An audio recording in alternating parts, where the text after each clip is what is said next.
Alright, so we're going to do a tomato review today on this tomato right here, and this is called the small egg tomato. This particular tomato is a wild tomato. I believe it's from Mexico, but I'm not 100% sure. I will put all the details in the description. You can read about it there. Offhand, I'm doing review after review after review.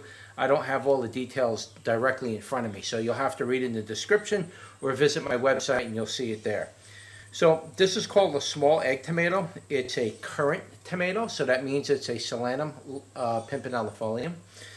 And it's unusual for a pimp to look like this. Normally pimps are usually round and they're ranging in size from, I'd say, maybe about 3/8 of an inch to even down as small as 1/4 of an inch, or even sometimes even smaller.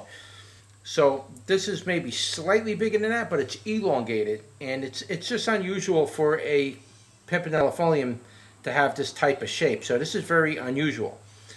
But nevertheless, let's cut one open for you and see what it looks like. We'll cut it long ways with this because that way you know.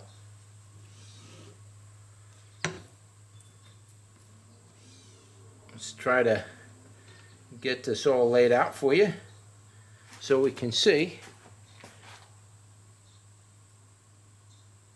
how it looks in the inside. Now you can see how it looks quite nice. Doesn't look like there's a whole lot of seeds in there, but there's some. And it's a nice little snacking tomato. I've been eating these on and off, trying them out at different stages, and it's best to wait till they're fully ripe, but not as ripe as, say, this right here. If you can see that, you can see like that's really overripe. It's getting wrinkly. This is already a sauce tomato. Same thing with this. You can see they're overripe, and I've been letting these sit out for about a week or so because, as you can see here, I got all kinds of. Some of these are green, some of them are a little orange. These are the ones that are falling down from the ground from when the birds are jumping around in the garden. They're picking at them, so some of the green ones are falling down. So I picked those up and I just let them ripen here. And they ripen, they taste perfectly fine. They taste as good as if you picked them fresh. So let's do a bricks test on this.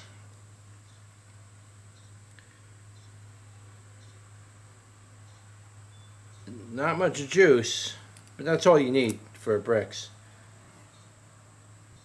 Alright, so that one's a 6 on the bricks, which is a little higher than I've been getting this year. So it's a 6 on the bricks, and let's give that a go. It's such a small tomato; it's hard to grab the flavor. It has a very nice, rich tomato flavor. Has a little bit of sweetness in there. You can taste the sweetness, and then there's a tangy. You can taste the tanginess, but the tanginess is paired very well with the tomato flavor. So the tomato flavor is really coming from the seeds.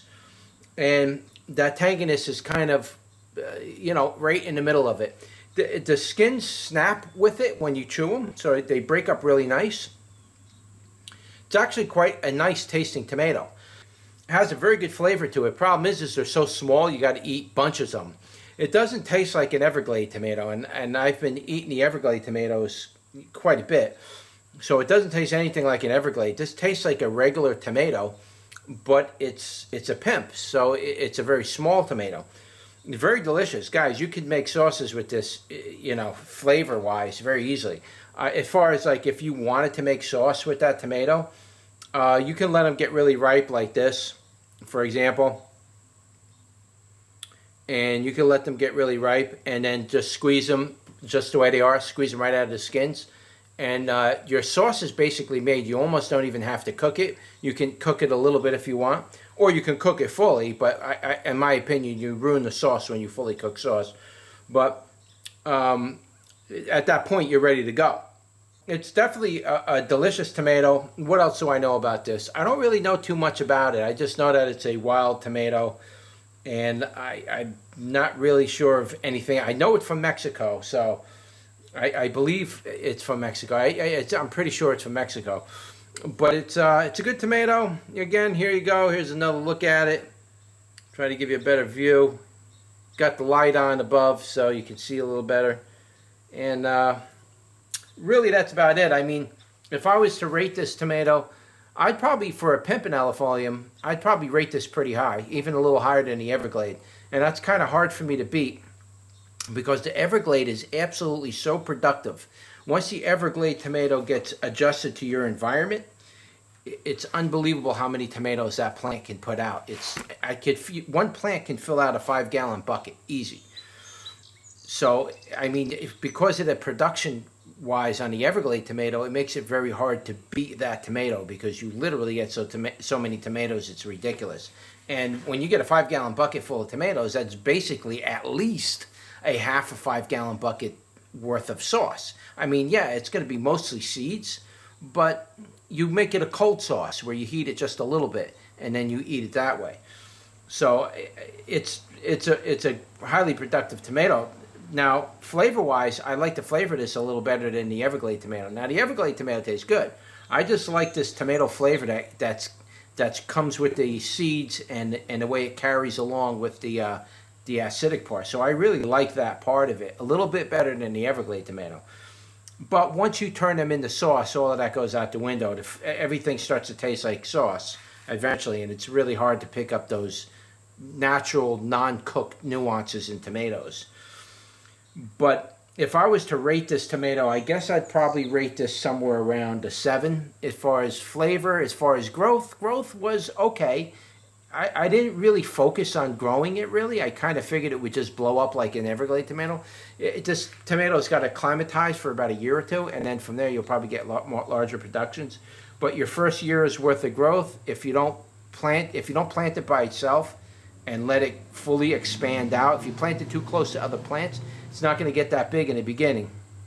But I'm sure as it acclimatizes, it's going to grow monstrous.